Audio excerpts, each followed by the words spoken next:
안녕하십니까. 2026년 글로벌 주식 전략 이야기 한번 해보도록 하겠습니다. 저는 NH투자증권 리서치의 주식 전략 팀장을 맡고 있는 백찬규라고 합니다. 저희 올해 제목을 한번 같이 보시면요. 알파 헌팅 전략, 정책 모멘텀과 AI 확산 이 두 가지 관점에서 좀 보려고 합니다. 일단 기본적으로 그림을 한번 보시면요. 왼쪽은 상반기, 그 다음에 오른쪽은 하반기라고 이해하시면 될 것 같은데요.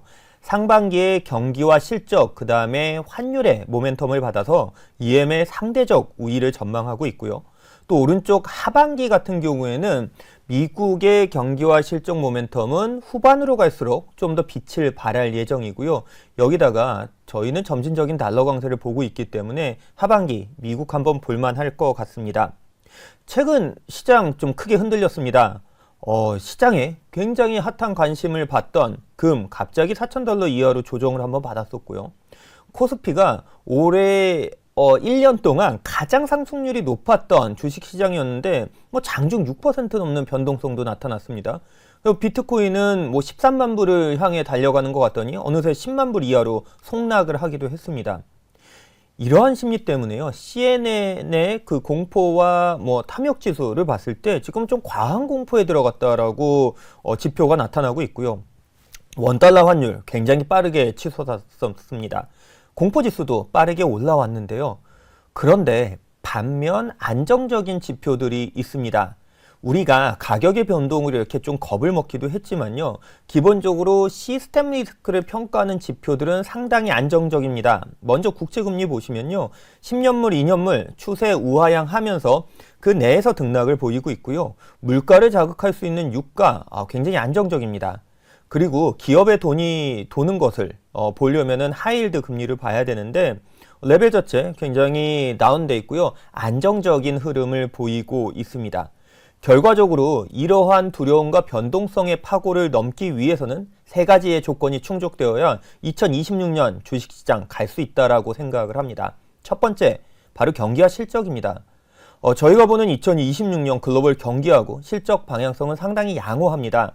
상반기에 그 모멘텀은 신흥국에서 나타날 것이고요. 하반기에는 미국을 중심으로 한 경기와 실적 모멘텀이 되살아날 것으로 보고 있습니다.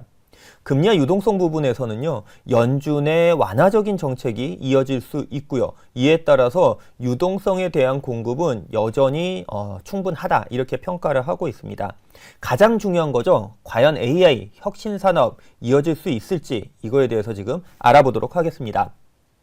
지금 화면 한번 보시면요. 차트가 위아래 나눠져 있습니다. 위에는 경제 성장률을 보여주고 있고요. 아래는 실적을 보여주고 있는데 이게 재밌는 게 경기도 좋아지고 실적도 좋아지는 동반 상승을 하는 국가 바로 미국과 한국이 되겠습니다.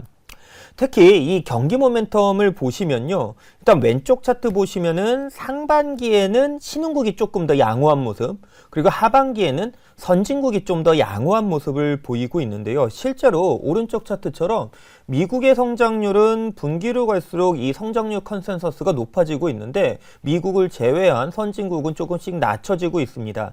이러한 성장률의 격차가 벌어지게 되면은 그게 하반기로 갈수록 미국은 좀 양호할 것이다 이렇게 보고 있습니다. 그렇다면 두 번째 돈의 공급은 어떻게 되느냐? 지금 왼쪽 차트 보시면 중립금리보다 미국의 기준금리는 여전히 높습니다.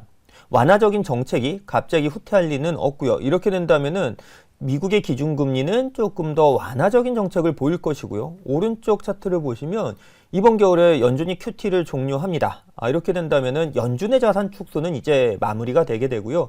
내년에 만약에 QE가 이어진다면 시장의 유동성 공급은 확대될 전망입니다.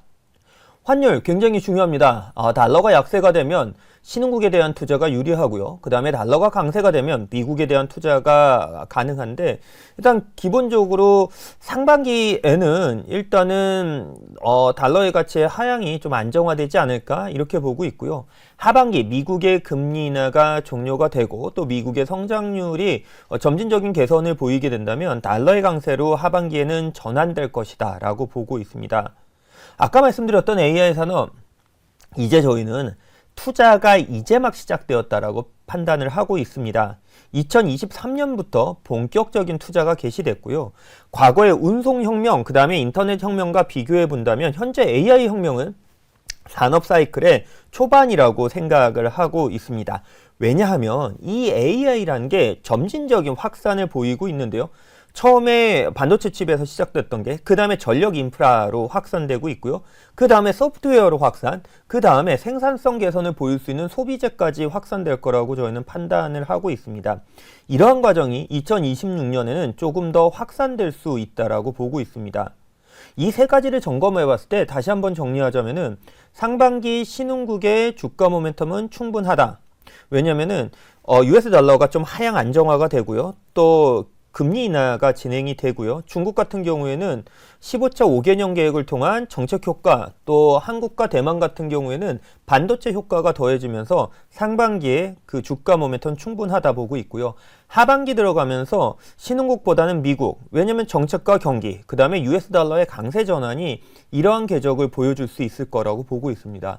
일단 상반기 중국에 주목하는 이유는 다음과 같습니다. 이번 15차 5개년 계획에서 보셨을 텐데요. 핵심 기술의 자립화, 그 다음에 AI 플러스 중점의 신품질 생산력, 소위 말하는 GDP 성장을 위해서는 고품질의 발전이 필요한데 이에 대한 정책적인 투자가 가능하다라고 생각을 하고 있습니다. 대표적인 게 중국마저도 지금 데이터 센터나 AI 발전을 위해서 전력에 대한 공급을 확대해야 됩니다. 지금 중국 같은 경우는 원자력 발전 비중이 다른 국가 대비해서 좀 낮은데 2022년부터 현재까지 매년 10기 이상의 원전 건설을 승인을 했습니다. 이런 과정에 있어서 중국은 상반기 정책 모멘텀 충분하다 보고 있고요. 이어서 베트남 한번 같이 보겠습니다. 2025년 베트남 주가 상승률 대단했고요. 그럼 많이 올랐을 때 저희가 점검해야 될 게 하나 있습니다. 바로 펀더멘털이죠. 아시아 신흥국 중에서 GDP 성장률이 인도 다음으로 베트남이 차지하고 있고요. 그 순위도 높지만 6% 이상의 성장률을 기대해 볼 수 있다 생각을 하고 있습니다. 특히 인재막 개발이 되는 국가 FDI, 외국에서 자금이 많이 들어와야 되는데요. 2024년, 25년 그리고 내년도의 정책을 보면은 FDI 유입은 충분하다. 마지막으로 기업의 실적이 괜찮아야 되는데요. 두 자릿수 이익 증가율 내년에 충분히 기대할 수 있습니다. 현재 추정치는 한 24% 정도 되는데요. 일단 기업의 실적, 자금의 유익, 성장률을 봤을 때 나쁘지 않다. 그러면 이제 수급만 들어오면 될 텐데 이미 사물 푸츠의 EM 지수에 편입되는 거는 이제 통과가 됐는데 더 중요한 건 중간 평가가 통과가 돼야 그 다음부터 외국인의 수급이 개선이 가능합니다. 그런데 거기에 조건을 좀 보자면은 지금 통과 가능성이 굉장히 높아지고 있습니다. 이에 대해서 상반기까지 베트남 여전히 관심 가져볼 만하다 생각을 하고 있습니다. 이제 하반기의 주인공 바로 미국입니다. 미국은 기본적으로요. 금리 인하 사이클, 그 다음에 캐펙스 투자가 늘어나는 국면에서는 기본적으로 주가에 대한 밸류에이션 멀티플이 증가를 하고요. 실적도 같이 증가를 합니다. 그러니까 PR도 증가하고 EPS도 증가하다 보니까 이거 한번 주목해서 볼만하지 않을까 생각을 하는데요. 가장 중요한 건 실적입니다. 일단 기본적으로 가장 왼쪽에 있는 IT 업종 보시면 일단 막대 그래프가 높습니다. 실적 성장률이 높다라고 보시면 될 것 같고요. 점점 개선되는 거에서는 소재, 산업재, 부동산, 자유소비재, 필수소비재, 헬스케어까지 올해 두각을 나타내지 못했던 업종들의 개선이 나타납니다. 즉 업종 개선, 실적 개선의 확산이 나타나고 있다 이렇게 보고 있고요. 중요한 거는 실적이란 게 분기별로도 또 연간별로도 매출액도 순이익도 동반 성장을 하고 있기 때문에 이런 한편에서는 지수의 하단을 탄탄하게 버틸 수 있게 하는 원동력이 아닐까 생각을 하고 있습니다. 저희가 앞서 나가는 AI 말고 또 연간으로 봤을 때 좀 눌려 있었지만 개선될 수 있는 거 무엇이 있을까 보면은 내년에 금리 인하 되고요. 그 다음에 상위 고소득 계층의 소비를 봤을 때 사치재, 럭셔리 이 양극화 해소에 볼 수 있다고 보고 있고요. 산업재 올해도 잘 나갔지만요. 내년에 미국향 투자가 늘어납니다. 막 공장 많이 짓고요. 미국에 약속한 그 투자 자금이 집행이 되면은 소위 말하는 자동화 관련도 많이 늘어날 것 같은데 또 국방도 늘어나고요. 이거 모든 것들이 산업재에 들어가 있습니다. 그래서 트럼프 정책의 내년에 가장 큰 수혜 업종으로 보고 있고요. 또 두 번째로는 금리 인하, 그 다음에 중간선거 전후에 이 헬스케어가 시즈널리티, 계절성도 갖고 있고요. 그 다음에 그 금리 인하에 따른 또 바이오 기업들의 리파이낸싱, 또 실적 개선, 마진율 개선 이런 것들이 나타나서 헬스케어 나쁘지 않을 것 같습니다. 결론적으로 저희가 어디에 투자해야 되느냐 이런 거 봤는데요. 상반기는 좀 분산, S&P 500 나스닥도 하겠지만 항생테크와 베트남 국가별로는 한번 볼만하고요. 내년 하반기까지 봤을 때는 러셀 2000이나 또 성장주에 대한 부분, 업종별로는 하이테크, 산업재, 커뮤니케이션, 헬스케어, 럭셔리 ETF에 좀 관심을 갖고 있습니다. 이 ETF는요, 대부분 미국에 상장이 돼 있고요. 혹시 한국에 투자를 원하시면 이러한 한국에 상장된 ETF들로도 충분히 투자가 가능하십니다. 그래서 지금 방송을 보시는 분들의 그 투자 여건에 맞춰서 해당 ETF를 좀 분산하시면 좋지 않을까 생각을 하고 있습니다. 마지막으로 리스크 2개 짚어보고 마무리하도록 하겠습니다. 지금 리스크 첫 번째는요. 트럼프 관세 정책을 지금 대법원에서 심리 중입니다. 이게 만약에 트럼프가 패하고 근데 그러면서 그 소위 말하는 좀 트럼프가 조금 세게 나가는 정책, 그 다음에 이제까지 받은 관세에 대한 돌려줘야 되는 부담 이런 게 좀 나쁘게 엮인다면은 이게 시장을 좀 단기에 조정받을 수 있는 노이즈로 작용할 것 같고요.